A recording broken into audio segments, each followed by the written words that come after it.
So maybe the world is already an inhospitable, unforgiving dystopia that forces us to earn our lives. Or maybe it's still a livable place where basic sustenance and shelter doesn't cost every dollar we earn. Right, since everyone around you seems to be doing okay in the rat race. Hey, isn't it tiring to constantly measure the value of everything in terms of money and numbers and costs?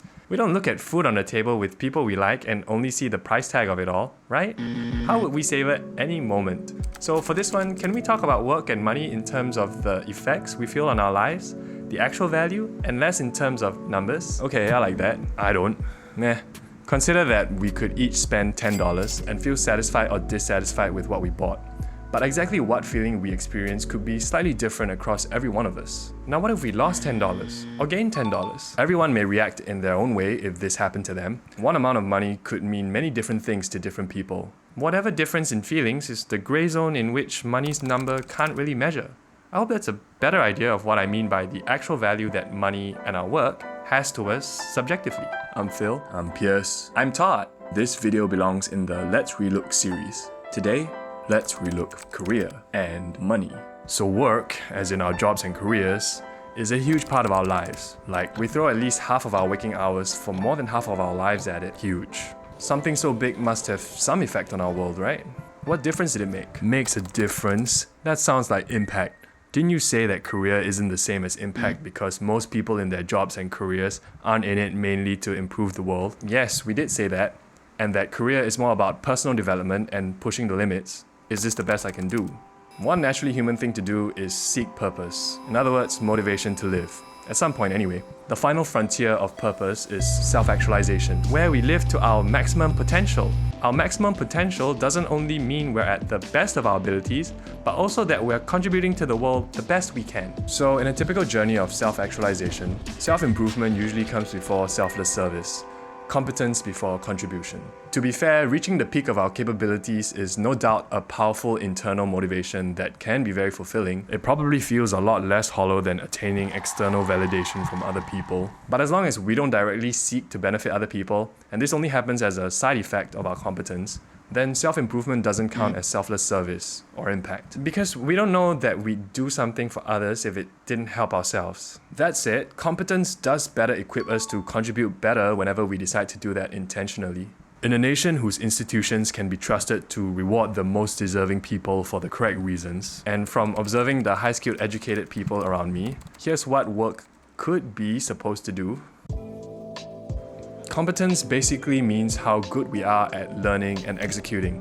Therefore, a competency is just anything, a field, subject, discipline, task, craft, skill set, sport, art, etc. we've learned and have experience doing. So work should make the first difference to our personal growth in a couple of ways. It supplies the resources for us to develop a very necessary competency in life: independence. It's also its own competency for us to hone our skills and pursue excellence in. On that note about our work skills, while it can be deeply satisfying to explore, improve, and excel, there's also that second element of making us more money. More on that later. Independence. If career is an answer to, is this the best I can do? Independence becomes an almost universally recognized measure of that, because whatever field of work we're in, work fuels our independence. It's the principle of becoming less of a burden to those we used to rely on, which can make holding our own a goal. This attitude makes becoming more self-reliant feel like an achievement on an ideological level, a strong motivation for us to live.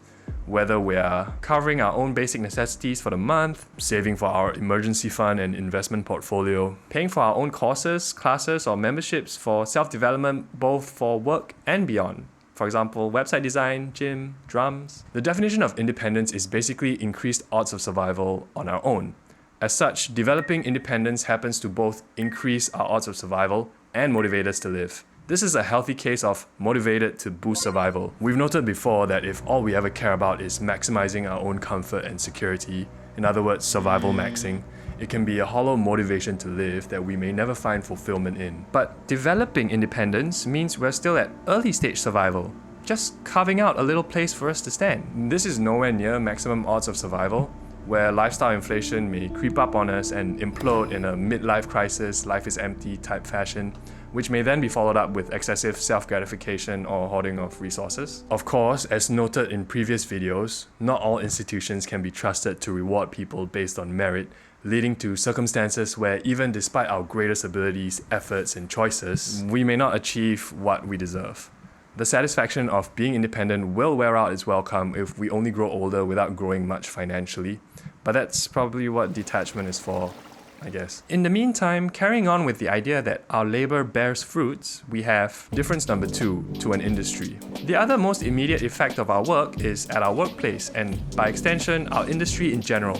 Ideally, when we're good at our work, we are directly affirmed by the results we achieve at our company. And when our effort is directly responsible for our results and others confirm this, how does it feel? Like we made a difference. To our organization, maybe we made more sales or grew their customer base, saved them financial costs, improved the efficiency of their processes, created such a unique product or something like that. For ourselves, we'd have performed the best we can and be able to see that this is how good we are for now. This is something we should find fulfilling in and of itself. The feeling of realizing, is this the best I can do, with how far we've honed our skills. As for that note about improving our skills to make more money, in theory, our income would go up in reflection of our performance, which reflects our skills. It'd be a sort of positive feedback cycle where we get paid more for our improved skills. We can funnel the additional money toward further building our independence and skills. Additionally, if our superiors and peers hold us in higher esteem, that's great.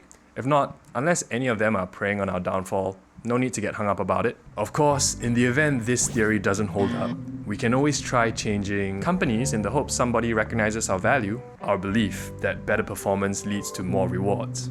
I'm not cynical, you're cynical. Continuing with the assumption that institutions are good and fair, difference number 3, to our dependence. Eventually, we should grow to the point where our independence is securely cemented enough.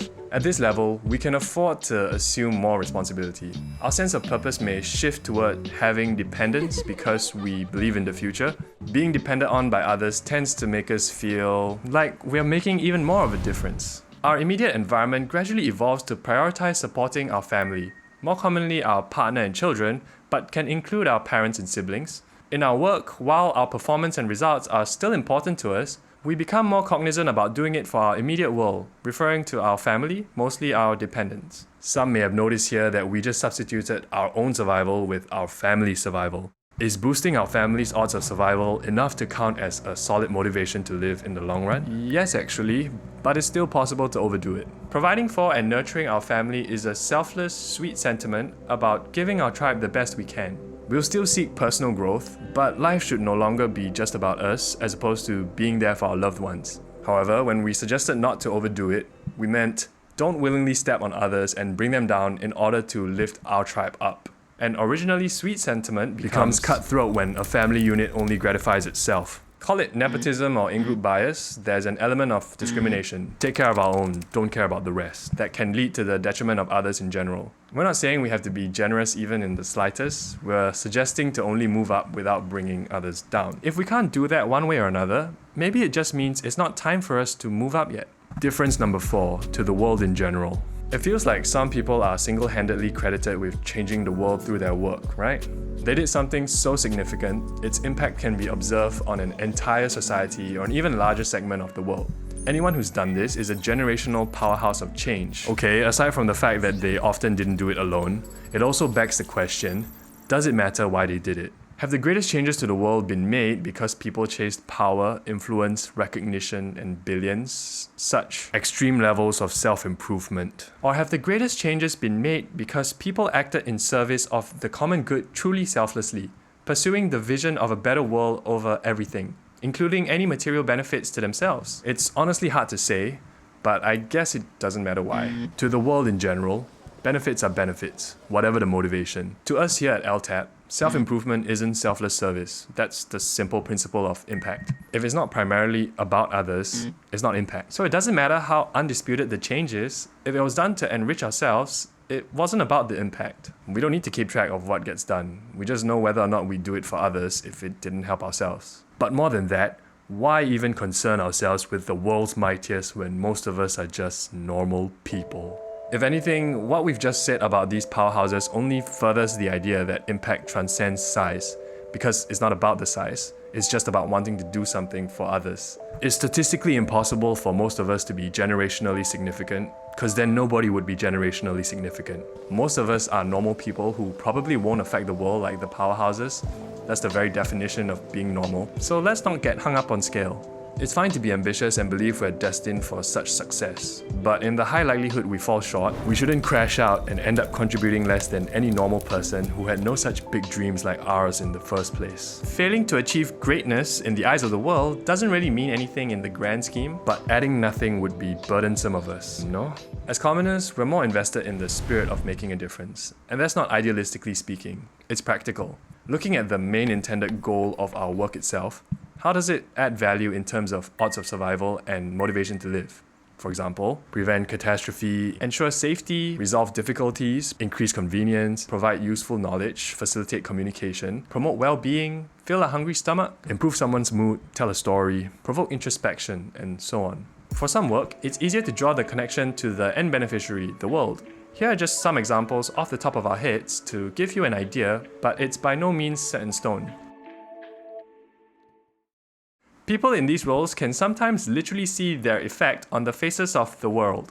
It can be very small and momentary, but we're a team. Making a difference to the world is done a little at a time. And that humanity can live in service of each other beyond just ourselves and our in-group. Of course, the world being far more complex than it's ever been, there'll be plenty of work with roles that are multiple steps removed from the eventual end goal it serves. And I'm thinking along the lines of these examples, but once again, it's by no means finalized. It usually boils down to whether we can believe that what we're supporting or advocating for is something that adds value to the end user. The economy is a big interconnected system of businesses symbiotically helping each other to beat other alliances of businesses. We can imagine how our work may eventually benefit someone, but it's only human to feel our role may be negligible in the sea of many convoluted processes to get there. It's alright though, this is why impact and career are different for most of us. Finally, there's also work whose sole purpose is centered around money itself, as opposed to most other work exchanging some other form of value for money. Just a reminder how needed the structure of money is in getting the world to keep moving. Money being the ultimate survival tool, I imagine what these industries sell are more effective ways to use this tool for their regular people clients. At this point, we want to emphasize that we don't know how complex the world is. There are too many industries to even mention, let alone know what they do. But don't focus on the examples and end up missing the only point. That our work is supposed to do something for others, beyond ourselves, our dependents, and our in-group favoritism. Do something selfless. Sure, the only reliable way to get us to do something for others is to pay us money. But it's one thing to do it for our own finances, helping others as a byproduct, and another thing entirely to do it for others while collecting an income to sustain our value-bringing activities, thus maximizing the cumulative value we contribute to the world through our work over the long run. And yes, of course, sometimes people confuse the second for the first, or straight up lie to themselves that they're doing the second when it's really the first. But I think we can learn to get better at discerning. One easy red flag of the first type of people is how materialistic they tend to be, often coupled with them defending said hedonism as knowing how to enjoy life and you wouldn't get it because you're boring. Another one is how much unprompted comparing they do, with bonus points for playing it off as being competitive in this dog-eat-dog world. I brought up a random assortment of things people do for work just to say that it doesn't really matter what our work does for people, only that it's done for them. An impact of any size in any industry is still an impact as long as it's done with others in mind. That's why selfless service isn't the same as self-improvement. But don't worry if we can't swing that, it's just ideas for what we think work is supposed to do. Who says there's anything we're supposed to do at all? As if living isn't hard enough already without someone telling you how you could live well. Here at LTAp, we make content about what it means to live well, as a kind of answer to everything. There could be billions of different interpretations to this, since ultimately everybody gets to decide for themselves individually. But if you're interested in our suggestions, you could stick around with us. We have a lot to answer. For a friend.